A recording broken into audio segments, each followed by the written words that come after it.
Je vous dis donc bonjour. Je n'ai pas le plaisir d'être avec vous du fait d'obligations qui me retiennent à Paris, mais je vais néanmoins, comme vous le voyez, essayer de participer à vos journées, dont, je dois dire, le libellé me fait question, puisque vous l'avez intitulé « Questions sur l'objet », alors que j'aurais plutôt tendance à dire que c'est depuis l'objet que nous sommes questionnés, ou même plus précisément depuis le manque d'objet, que ce qui nous questionne donc, c'est bien celle du manque d'objet, et avec une interrogation immédiate. Pourquoi ce manque d'objet? Peut-on l'interpréter comme le résultat l'effet d'un mythe, celui que Freud est venu décrire avec le complexe d'Oedipe, autrement dit la privation de la maman qu'opère sur nous, enfants, un vilain papa? Ou bien faut-il s'en tenir à ce fait que si nous sommes dans cet état d'incertitude ou d'ignorance pour ce qui concerne l'objet, c'est que celui-ci, je dirais par définition, n'est pas nommable. Autrement dit, qu'il n'y a pas de signifiant qui vienne nous donner quelques éclairages satisfaisants et quelques prises sur l'objet. Alors, on objectera aussitôt que la situation coloniale, qui est celle qui a marqué votre histoire, semblait bien néanmoins, je dirais, disposer dans le rapport interhumain d'une relation à cet objet que constituait l'esclave. Mais j'aurai sans doute l'occasion, au cours de ce rapide exposé, d'essayer de rendre compte pourquoi. Je disais donc que nous sommes questionnés à partir du manque d'objets, puisque c'est de là que s'articule pour nous la question de ce que nous voulons. Que vuoi? Qu'est-ce que tu veux? Autrement dit, qu'est-ce qui viendrait pouvoir te satisfaire? En effet, comme nous le savons, je n'ai le choix qu'entre la saisie d'un semblant, S2, un semblant d'objet, et c'est bien ce qui rend ma relation conflictuelle avec tous ceux qui sont amenés à occuper cette place de semblant, et en particulier, bien entendu, quand il s'agit d'un partenaire sexuel, puisque ça n'est jamais que par défaut qu'il est là et que je suis là moi-même. Mais avec cette caractéristique qui me semble importante dans notre relation à ce semblant, c'est que dès lors qu'il est organisé par le signifiant, S2 en l'occurrence, il est en quelque sorte spontané que je lui prête une âme, cet objet, une existence. Si le signifiant est ce qui représente un sujet pour un autre signifiant,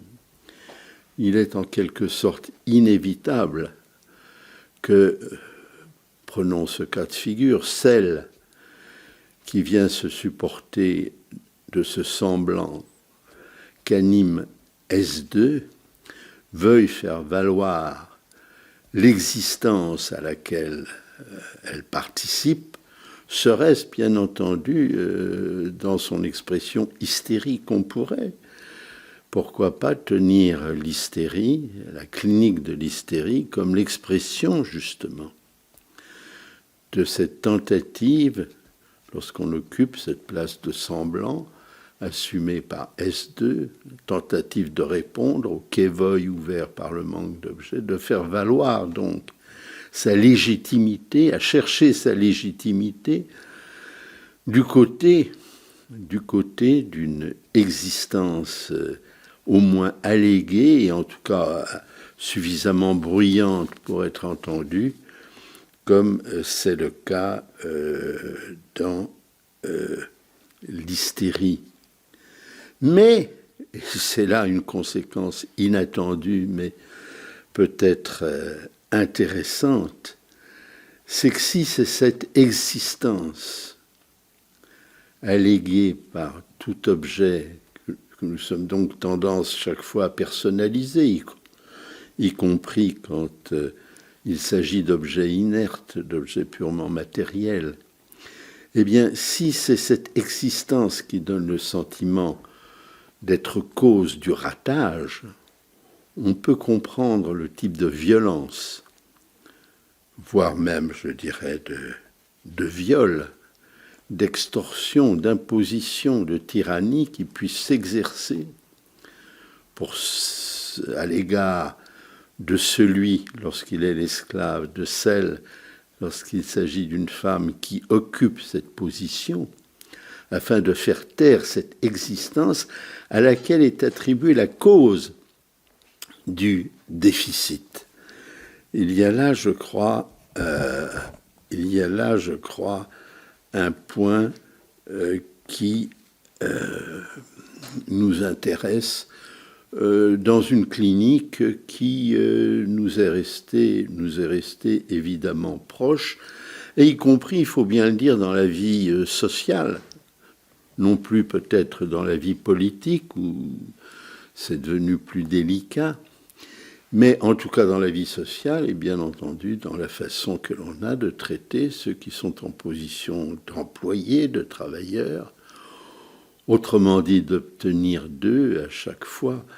un type d'exécution, un type de service qui exclut ce qui serait manifestation de leur part en tant qu'existants. Alors nous partons, en tant que freudiens, fort légitime, nous partons de ceci, c'est que s'il s'agit à propos de cet objet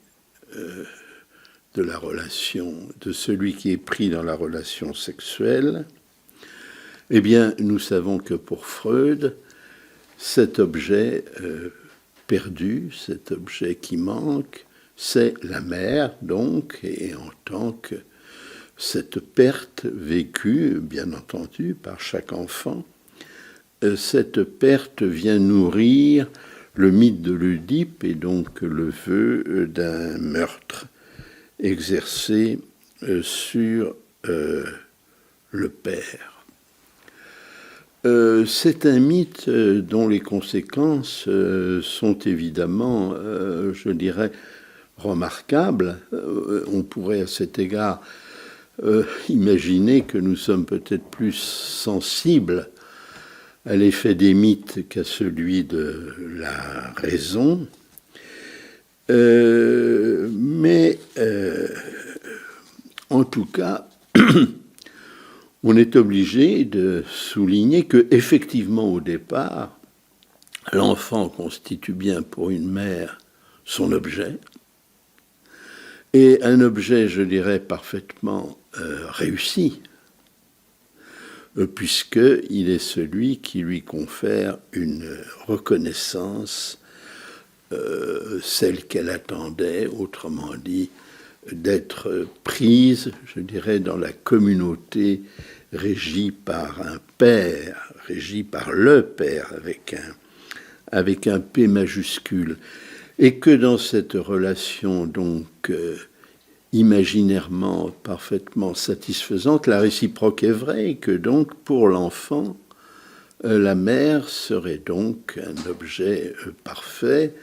d'où bien entendu le traumatisme causé par ce qu'il va en être d'une séparation. qui, dans les cas ordinaires, est donc attribué à l'intervention paternelle. L'enfant découvre que non, il n'est pas pour la mère l'objet ultime, mais qu'il est lui-même un semblant d'objet, puisque, en tout cas, il existe pour elle un autre centre d'intérêt, et qui est celui apporté par le père. Il est bien évident que c'est cet épisode qui introduit l'enfant à cette activité qu'on appelle l'intelligence. Et l'on sait que lorsque ce défaut, lorsque cette privation n'opère pas, eh bien, c'est en général, je dirais, le maintien de l'enfant, non pas dans la puérilité, mais très volontiers dans la débilité qui se produit. Donc, ou bien cet objet est de l'ordre du semblant et donc insatisfaisant, en dépit ou à la suite de ce parcours que je suis en train d'évoquer, ou bien il se trouve que des produits doués de propriétés pharmacodynamiques spécifiques assure une perte de conscience qui se trouve assimilée à ce qui se produirait si le sujet du fantasme, donc, sujet de la perte d'objet, eh bien, se trouvait rencontrer celui même de son fantasme, cette rencontre aboutissant à une extinction du sujet et donc à cet état de perte de conscience qui est celui provoqué à l'occasion par certains produits que nous connaissons fort bien et fort répandus, je dois dire, et qui sont investis de façon très populaire ou pas populaire, peu importe, comme l'alcool ou la drogue. À propos de la drogue, ce qui m'a toujours paru étrange,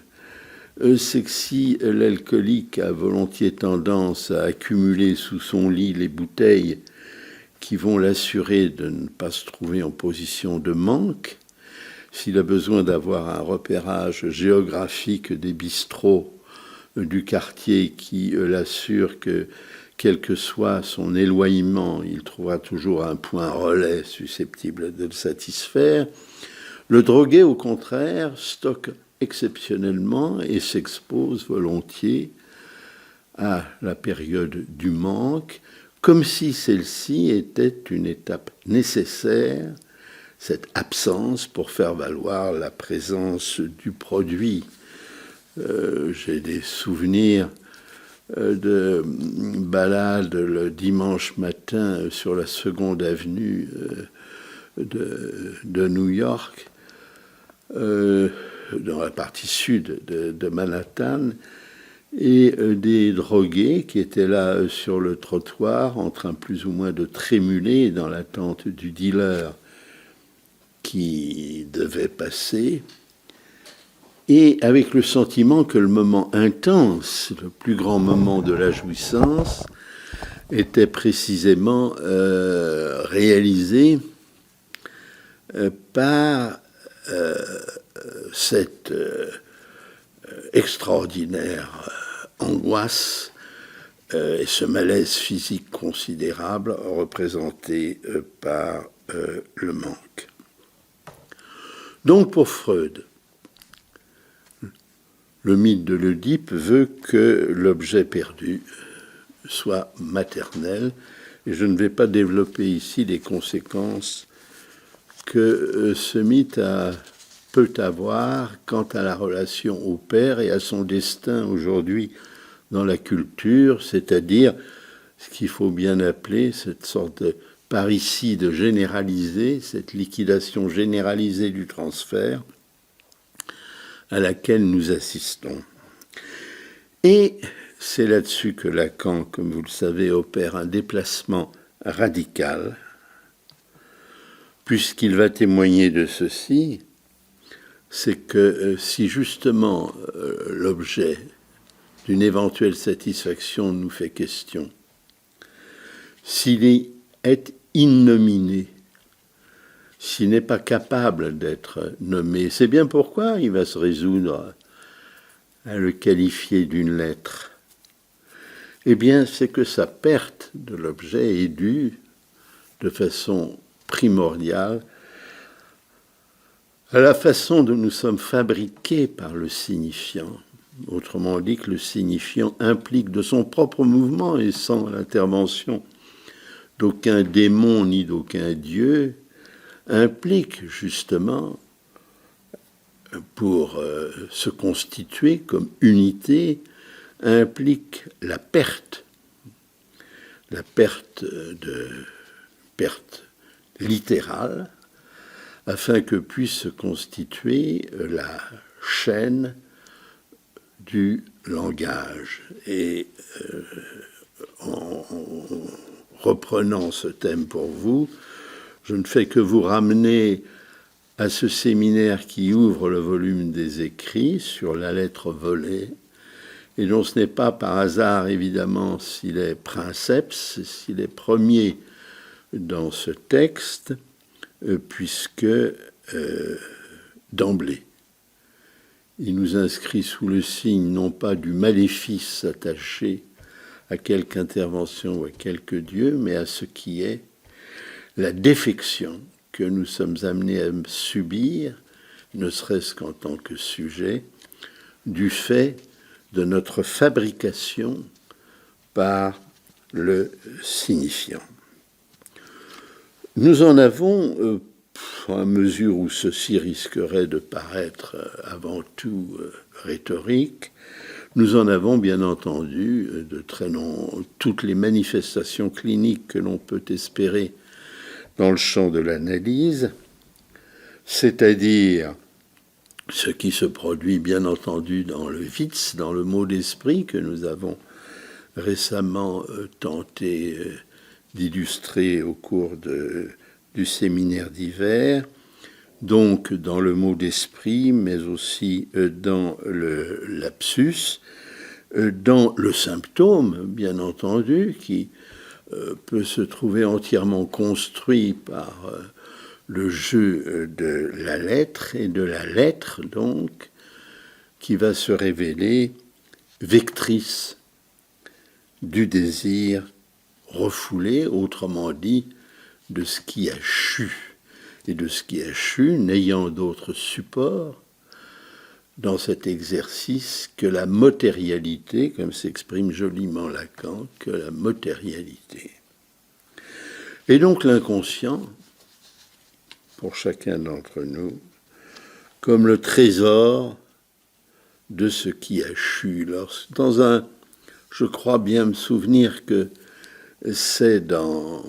des commentaires sur l'Homora, où Freud en vient à une très curieuse dénonciation de l'inconscient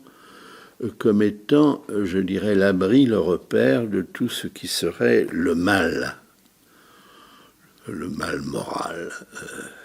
et les exigences, je dirais, de faire le mal. C'est une dénonciation singulière, puisque elle ne fait que spécifier que l'inconscient est le résidu de ce que l'ordre moral socialement respecté à telle ou telle époque a exigé, je dirais, comme retranchement pour autoriser la participation au champ social, pour être reconnu comme étant un membre honorable et respecté du champ social. De telle sorte que la cause du désir va donc se trouver pour Freud attribuée non pas pour Freud, je vous demande pardon pour Lacan, et contrairement à Freud, attribuée non pas à ce qui est la séparation d'avec la mère, mais attribuée tout bonnement et de façon, je dirais, dramatique par la révolution que cette conception introduit, attribuée donc à la chute purement mécanique, physiologique, propre à la physiologie du signifiant. La chute donc de la lettre en tant que celle-ci va devenir la cause du désir. Et vous vous souvenez bien sûr que dans la lettre volée, ce qui se produit, ce sera le retour sur le devant de la scène de la lettre qu'il ne faudrait pas, puisque elle viendrait témoigner de la trahison de la reine, et donc que c'est celle qui normalement aurait dû rester enfouie, cachée. Et Lacan fait justement remarquer à ce propos que finalement le contenu de cette lettre, tout le monde s'en fout. Et que, après tout, c'est peut-être une lettre de banale politesse ou de, je sais pas moi, des vœux de bonne année ou de bon anniversaire, pourquoi pas. Non, que ce qui, en tout cas dans le conte de Poe, fait relief, c'est simplement cette lettre qui ne devrait pas être là et qui a la propriété singulière de rester invisible, puisqu'elle n'appartient pas normalement au champ du réel, et qu'elle est donc tellement évidente, puisqu'elle est là au premier plan dans le bureau du ministre, que personne ne la voit. Il serait amusant à ce propos que vous repreniez la biographie d'Edgar Poe, et en particulier ce qui serait susceptible de vous émouvoir, ce sont les lettres qu'il a échangées, le courrier qu'il a échangé avec son père Edgar Allan Poe, son père adoptif. Et je serais très curieux de connaître le sentiment qui vous saisira lorsque vous lirez ce courrier extraordinaire qui lie Edgar Allan Poe à son père adoptif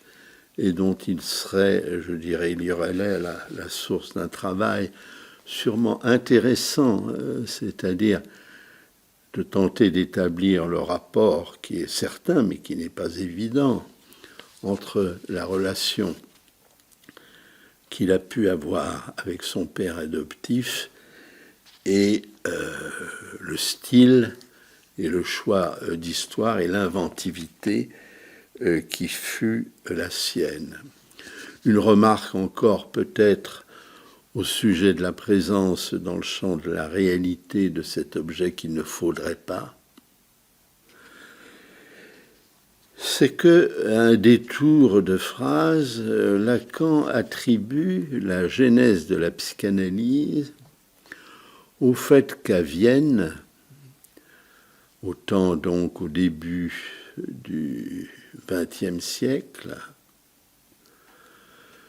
eh bien, la monarchie austro-hongroise rendait incertaine cette dépendance à l'endroit d'un aigle bicéphale. Cette monarchie austro-hongroise rendait incertaine la dette qui avait à être payée, et Lacan va jusqu'à évoquer donc comme cause de la genèse de la psychanalyse, la montée de l'angoisse provoquée dans l'Autriche de l'époque par la présentification de cet objet petit a qui n'aurait pas eu à être là. Il y a là, je dirais, dans la genèse des révoltes, voire des révolutions, un point que les historiens ne peuvent manquer de négliger. Une remarque encore, Je m'aperçois que j'ai préparé un long texte, je vais peut-être l'abréger, je ne sais pas à combien j'en suis là de... 25 minutes. 25 minutes. Je peux donc poursuivre, retenir encore, si vous le voulez, votre attention. Une considération sur le sceau, S-A-U-T, salta, que représente évidemment l'isolement d'objets petit a spécifiques, constitués pour Lacan par le regard, la voix, les fesses, le placenta et le pénis. Un sceau, puisque nous pouvons bien sûr nous interroger ce qui vient là homogénéiser des objets aussi divers et en tout cas les attribuer tous également, je dirais, à l'objet petit a. Ce sceau ne peut se comprendre que comme la manifestation de la découpe dans le corps, et en particulier, bien sûr, des orifices naturels du corps, de la découpe opérée justement par cet objet petit a,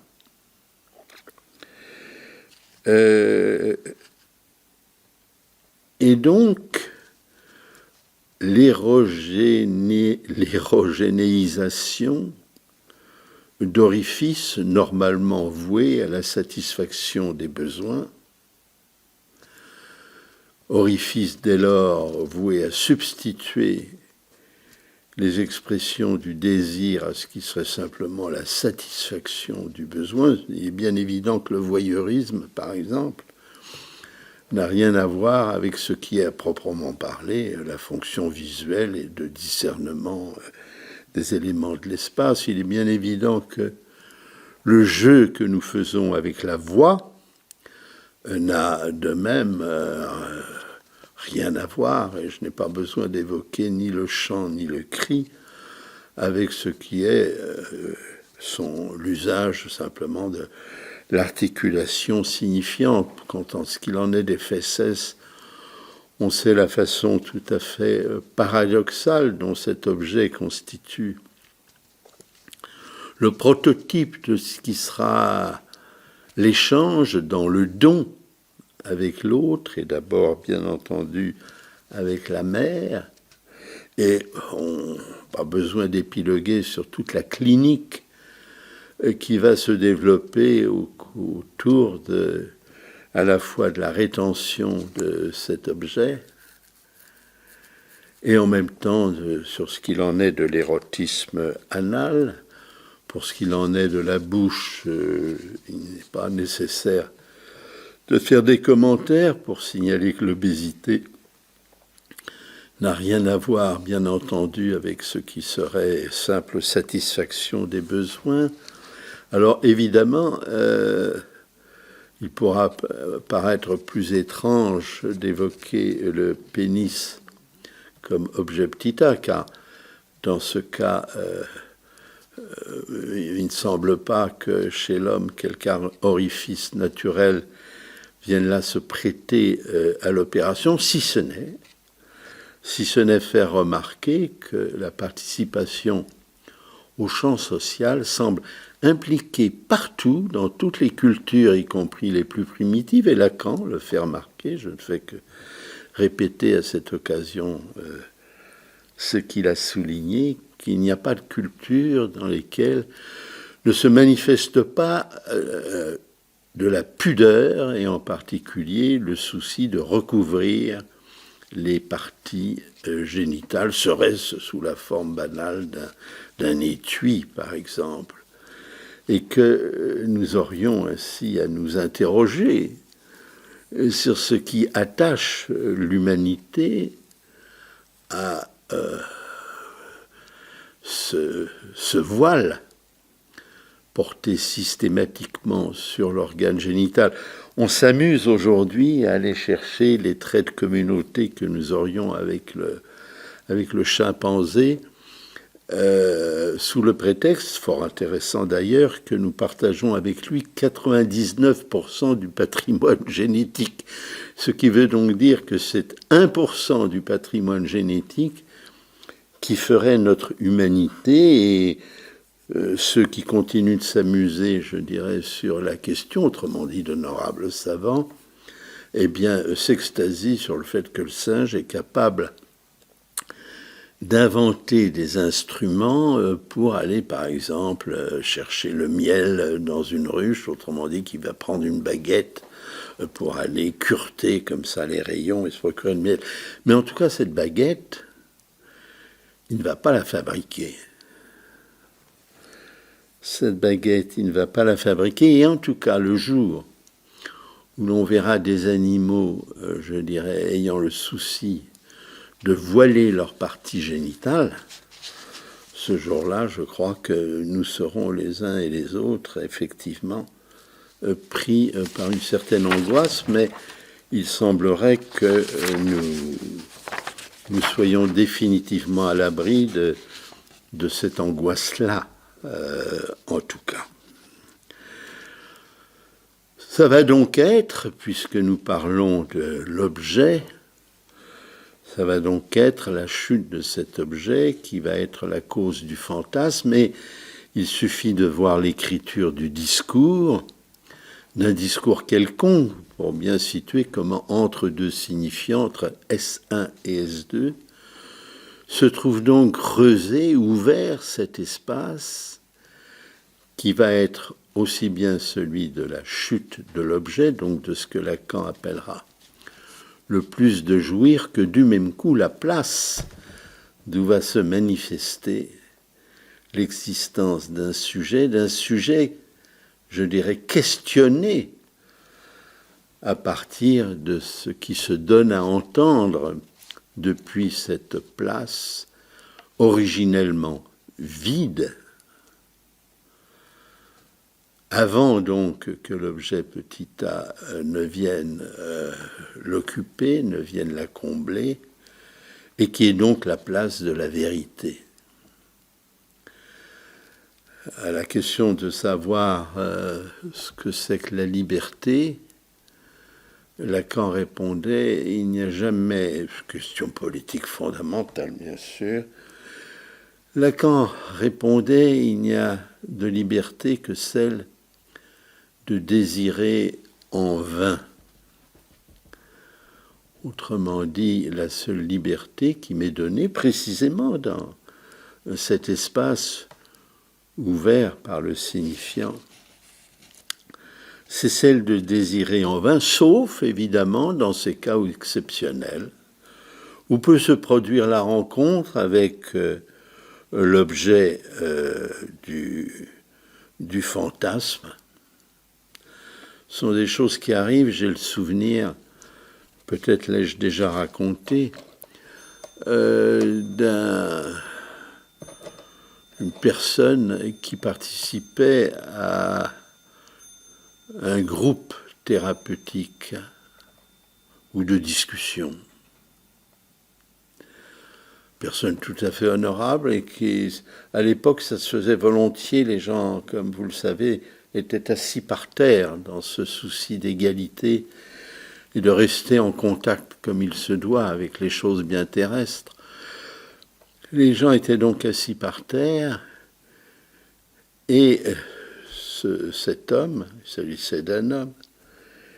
était très amoureux d'une jeune femme qu'il espérait follement pouvoir un jour posséder. Et comme le hasard fait toujours, enfin parfois, bien les choses, cette jeune femme, quel hasard, est venu pour se déplacer, pour aller chercher un café, je ne sais quoi, est venu l'enjamber pour se rendre donc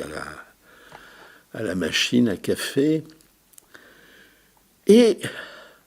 miracle, elle ne portait pas de culotte. Voilà. Et ce brave homme s'est retrouvé avec une double hémorragie rétinienne. L'histoire paraît presque, je dirais, trop belle et à la fois trop triste. Il s'est retrouvé avec une double hémorragie rétinienne, c'est-à-dire aveuglé, et conduit en urgence dans un service spécialisé. Ceci a presque l'air d'une blague, et cependant, ce sont le genre de choses qui sont recensées, y compris dans la littérature, bien entendu banale, romanesque, et n'a pas besoin d'être toujours clinique, que l'effet que peut produire la rencontre de l'objet du fantasme, en tout cas, cet objet est évidemment aujourd'hui, à l'instar de ce qui se passait dans la Vienne où opérait Freud, cet objet est éminemment présent dans notre culture, sous la forme, bien sûr, de ce que nous appelons la pollution. Nous savons que nous sommes de plus en plus amenés à vivre au milieu de nos déchets, les déchets radioactifs n'en constituant après tout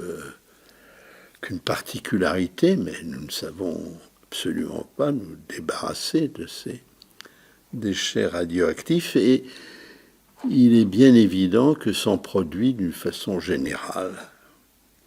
ce sentiment de l'approche d'une fin du monde, sentiment dont on ne sait jamais s'il est seulement, je dirais, névrotique, ou bien s'il est effectivement vérifiable avec ces modifications climatiques impressionnantes auxquelles nous assistons, et en particulier, bien sûr, au réchauffement de la planète. Je me souviens d'un brave homme le soir. C'était, si je me souviens bien, un Africain qui, tard dans la nuit, déambulait sur un trottoir parisien. La pollution, la pollution, la pollution. Mais qu'est-ce que c'est, la pollution? Eh bien, nous non plus. Nous sommes un peu comme lui, noircis sûrement par la pollution dans la nuit et sans trop savoir, je dirais, où elle nous mène, où cette présence du plus de jouir, je dirais, massive dans l'environnement, où elle nous mène. C'est évidemment, comme vous le savez,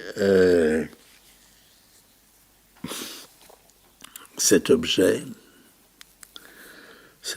donc petit a, puisque non seulement la lettre est non pas sa représentation, mais sa matérialité, la matérialité. C'est cet objet petit a qui va se retrouver au centre de la problématique du nœud borroméen, avec la discussion ouverte de savoir si le nœud borroméen à 3 serait la solution à apporter aux méfaits du nœud borroméen à 4. C'est-à-dire celui qui implique le 4e rond, constitué par le symptôme, autrement dit par le nom du Père. Je le présente évidemment, ce nœud à 4, comme étant celui du méfait causé par le nom du Père, dans la mesure où évidemment ce seront à quatre qui fondent ce qui jusqu'ici constitue notre normalité et dont il faut bien reconnaître qu'elle n'est pas rassurante, qu'elle est assez peu louable et qu'elle est même redoutable. Vous appartenez vous-même à des populations qui purent directement éprouver ce qu'il en est du caractère redoutable de la normalité, autrement dit, de son malheur dans la tentative de saisir l'objet de sa satisfaction et des conséquences extrêmes, politiques extrêmes, où ce malheur peut conduire. J'avais, il y a quelques jours, à répondre à une interview d'un magazine consacré à la philosophie, qui est pas mal fait d'ailleurs, qui s'appelle en France Philosophie Magazine, et répondre à la question y a-t-il une morale sans Dieu? Autrement dit, l'exprimer autrement, y a-t-il une morale sans référence à un père? Et j'ai forcément été amené à faire remarquer aux jeunes philosophes qui m'interrogeaient et qui semblaient avoir surtout le souci de se préserver, c'est ce que je pouvais dire, que y a-t-il une morale sans Dieu? Le fait qu'il n'y a sûrement pas de morale avec Dieu. Sûrement pas. Et que la remarque en a été faite bien avant moi, puisqu'elle a déjà été faite par le dénommé Saül, qui s'est fait appeler Paul, et qui est devenu Saint Paul, et qui disait bien que sans la loi, il ne connaîtrait pas le péché. Sans la loi, en tant qu'elle est établie par le Père, car il est évident que la loi que pouvaient se donner les écoles philosophiques grecques n'était, je dirais, source d'aucune perversion, ni n'était susceptible d'entretenir le goût d'une violation, je dirais, spécifique. Et qu'il nous faut bien constater que la loi, telle qu'elle est fondée par le Père, nous procure comme objet du désir, comme cause du désir, ce que effectivement la morale, elle réprouve, autrement dit, ce qu'elle vient retrancher, nous amener à refouler, et du même coup à en faire les causes et les vecteurs du désir. Il est bien évident que la perversion est éminemment attachée à la religion, et ce n'est pas ce qui s'illustre aujourd'hui au Vatican et la tentative d'un pape assurément innocent de tenter de remédier à ce qui était l'état naturel de la curie romaine, autrement dit l'incurie morale la plus absolue, que ce soit dans le domaine des mœurs ou dans le domaine financier, puisqu'on sait que la Banque Vaticane se chargeait du blanchiment de l'argent de la mafia. Un romancier l'aurait inventé, on aurait dit quelle imagination. Alors il est évident que si le romancier a fréquenté des écoles religieuses, il est évidemment averti, informé sur ce que sont les mœurs du personnel enseignant. Mais enfin, la décence veut que ça s'oublie, que ça s'efface, même si ça laisse des traces, bien sûr. Mais donc, quand j'évoque les méfaits de ce rapport au nom du Père, il est évident que je suis forcément amené à faire remarquer que cette, je dirais, dans la référence à ce qui serait un ancêtre national, autrement dit ce que l'on appelle le nationalisme, et il est bien certain que vous-même qui m'écoutez y participez, et bien que dans ce qui s'appelle le nationalisme,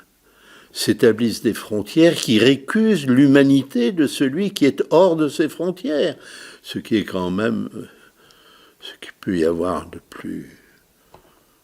obscène, de plus écœurant, de plus inadmissible, et cependant que nous admettons spontanément. Je veux dire, ça fait partie de notre civilisation en tant que dans son rapport avec le nom du Père. Et d'autre part, bien entendu, cette accusation subjective du fait qu'il serait pour nous, confère le complexe d'Oedipe, l'interdicteur de la jouissance accomplie. Alors que, comme chacun d'entre nous le sait par sa clinique, le Père est ici, pour l'enfant, le modèle de la jouissance qu'il aura lui-même plus tard à assumer, si le Père remplit bien entendu son rôle. Donc, ce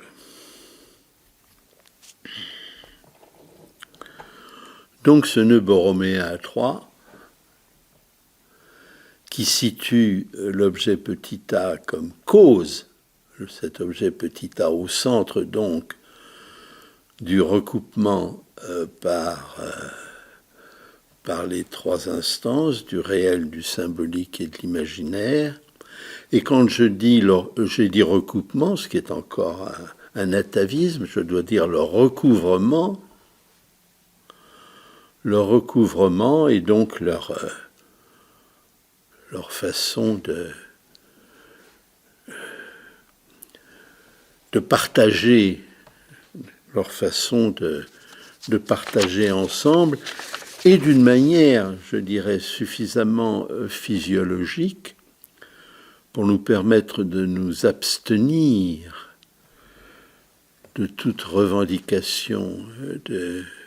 jouissance et également de ne pas nous satisfaire des interdictions ou des sacrifices qui, avec le nom du Père, nous sont imposés. Donc, nous avons la chance, et vous avez la chance, de vivre à l'intérieur de l'élaboration lacanienne. C'est une chance exceptionnelle, elle ne se reproduira pas. Elle s'est produite, elle va faire flop, puisque manifestement elle ne passe pas dans la culture, et elle ne passe pas chez les analystes eux-mêmes, puisqu'ils sont attachés à tout ce qui peut faire promesse de maîtrise pour eux,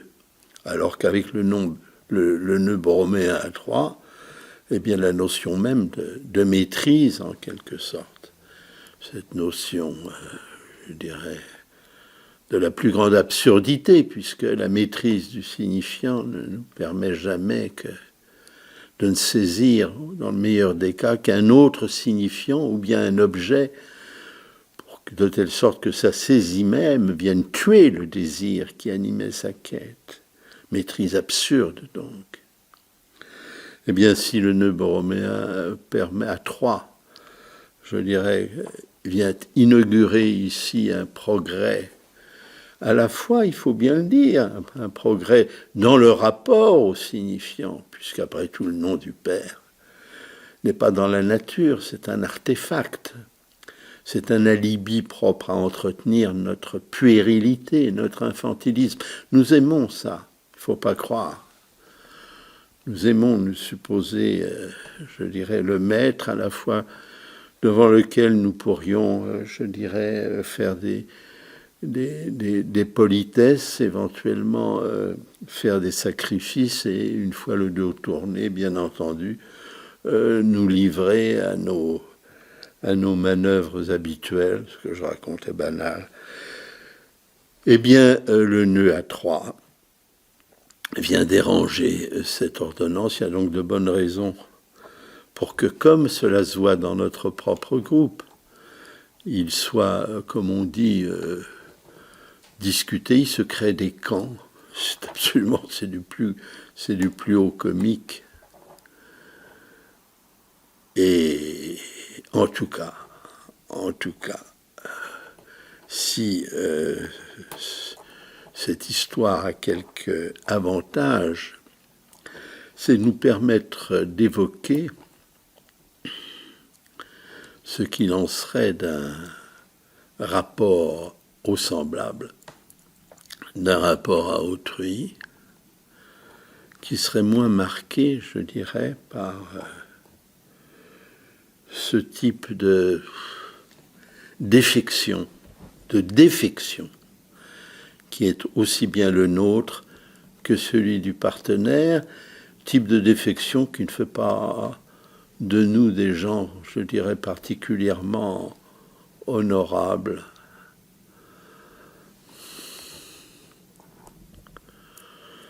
Je suis désolé de conclure mon exposé sur cette remarque qui risquera de paraître peut-être dépressive. Après tout, peut-être que je suis dépressif. Je n'en suis pas sûr du tout. Je ne suis pas sûr du tout, puisque si je suis dépressif, on pourrait dire que je suis un dépressif très actif. Et si je ne suis pas parmi vous, c'est assurément du fait de toutes ces activités que je continue d'essayer d'assumer. Mais ce que je peux vous dire, c'est qu'il est arrivé au cours de son parcours, il est arrivé à Lacan de penser arrêter. Il en avait marre de penser arrêter devant ce qui était finalement l'inefficacité de son propos. Et au moment où il pensait arrêter, il a pris sa voiture et il est descendu. Je parle depuis combien de temps ? 52 minutes. Ah, je vais donc heureusement conclure, j'aurais quand même parlé 1 heure. Eh bien, il a pris sa voiture, il est descendu dans un hôpital psychiatrique qui, en France, est situé à Saint-Alban, dans le sud de la France. Il est arrivé là-bas, il y avait un groupe de travail animé par un psychiatre du nom de Toscaïès, qui a laissé une bonne réputation. Il est arrivé là-bas et il a vu que les gens étaient penchés sur ce séminaire et travaillaient ardemment ces séminaires. Et il a continué donc. Voilà. À chacun d'entre vous de savoir de quelle manière il va lui aussi s'inscrire dans ce travail. On verra bien, mais en tout cas, qu'il sache que, aussi modeste soit-il, il prend part à une aventure intellectuelle exceptionnelle et qui mérite, quoi qu'il en pense et quoi qu'il fasse, qui mérite de le retenir. Je vous dis bon courage et je souhaite du succès à votre réunion et je m'excuse encore auprès d'Iris si je n'ai pas pu, comme je l'ai souhaité, si je n'ai pas pu être avec vous aujourd'hui. À bientôt donc.